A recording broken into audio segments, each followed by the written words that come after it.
समय में वो अपराधियों का नाम नहीं लेंगे। एक पार्टी किसी अन्य लोगों को दे देंगे एमपी, एमएलए, एमएलसी का टिकट, दूसरी पार्टी किसी और को एमएलए, एमपी, एमएलसी का टिकट दे दो।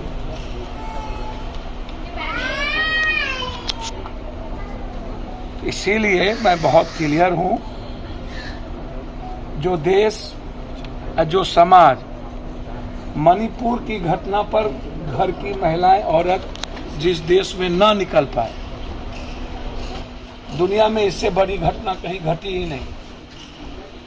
हजारों लोगों के सामने 15 साल की बच्चियों के साथ सामूहिक बलात्कार और उसको हल्के में राजनीतिज्ञों के द्वारा लेना, 3 घंटे तक 2 मां और बेटियों को नंगा रखना और आम आदमी के जिंदगी में जहर पैदा नहीं होना, और नाथूराम गोडसे को भी 47% लोगों ने भारत में स्वीकार कर लेना। मैं समझता हूं कि अब भारत की विचारधारा भी मृतप्राय हो गई। भारत का समाज दुनिया में इससे ज्यादा गंदा और गंदगी, बलात्कार मैंने एक व्यक्ति 4 व्यक्ति को करते देखा। कल बेगूसराय में एक बच्ची को नंगा करके पीटा गया, बदन पर कुछ नहीं था, चिल्लाती रही, समाज देखता रहा, लोग नहीं बचा पाए। जब हम ऐसे लोगों को फांसी नहीं दे सकते, हमारा बस चले तो मणिपुर के उस भीड़ को एलएमजी से समाप्त कर देने की जरूरत है, और उस भीड़ को दंड कर देने की जरूरत है जो बलात्कार करते देखा। उस आंख को नहीं रहना चाहिए, और इस देश के उस वहां के सीएम को आत्महत्या कर लेना चाहिए, यानी तो समाज को जहर दे देना चाहिए सुकरात की तरह। जो सीएम यह कहता हो कि 100 घटना ऐसी है और 76 दिनों के बाद, आप आशुतोष जी की बात क्या करिए। अच्छे लोगों का सम्मान मुजफ्फरपुर कभी करना जानती ही नहीं। मैंने मुजफ्फरपुर के बारे में जितना इतिहास मुझको याद है, मुझको लगता है कि यहाँ पर अच्छे लोगों का सम्मान कभी नहीं होता है। या तो रसूखदार, पैसे, या तो माफिया। मुजफ्फरपुर का मतलब क्या है? मुजफ्फरपुर का मतलब है कंप्लीट रूप से माफियाओं का एक शहर, जिसके इर्द गिर्द सभी लोग चलते हैं। जमीन माफिया,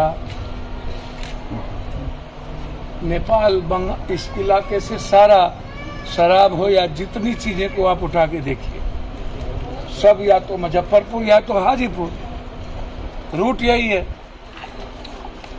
डंप होगा पटना के पहले हाजीपुर, फिर मुजफ्फरपुर।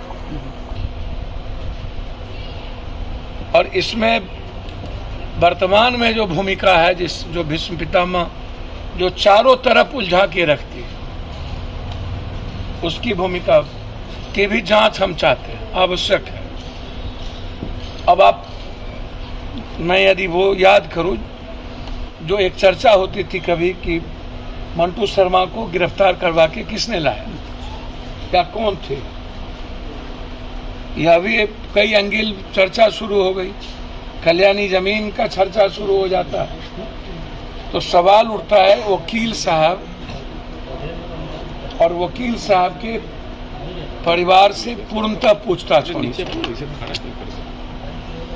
वकील साहब को इसकी क्या जरूरत पड़ी कहने की कि मैंने नहीं बुलाया, और आखिर शूटर को ये पता था कि बुलेट प्रूफ गाड़ी है। वकील साहब के चैम्बर में वो नहीं बैठे, वकील साहब के रूम में जाके बैठे। इसका मतलब है कि वकील साहब के चौहद्दी से लेके सब कुछ का उस शूटर को पता था।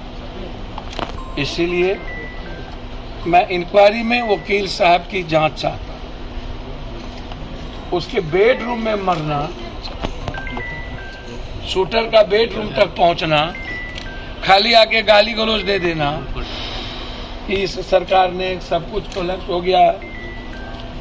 जो लोग ये बात करते हैं, उन राजनेताओं और राजनीतिज्ञों से पूछिए आपका हाथ और आपका पूरी जुबान रक्तपात, रक्त रंजित और रक्त चरित्र है या नहीं। ये पॉलिटिशियन चाहे इस भाग का हो चाहे उस भाग का हो, सबके शब्द रक्त चरित्र भी है, रक्त रंजित भी है और रक्तपात भी है।